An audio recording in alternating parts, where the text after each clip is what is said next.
مرحبا بكم مشاهدينا الكرام، سعيد بلقياكم. إليكم هذا الخبر: موعد عيد الأضحى لعام 2024 بالمغرب. لكن قبل البدء في التفاصيل ندعوكم للإعجاب والاشتراك في القناة، وإليكم التفاصيل.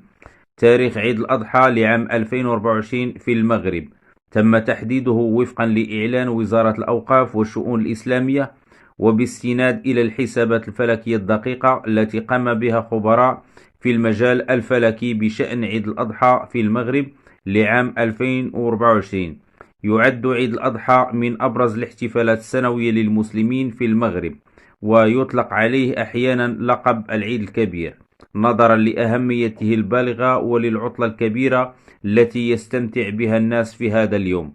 حسب الدراسات الفلكية من المتوقع أن يحل عيد الأضحى المبارك لعام 2024 في المغرب يوم 17 أو 18 يونيو.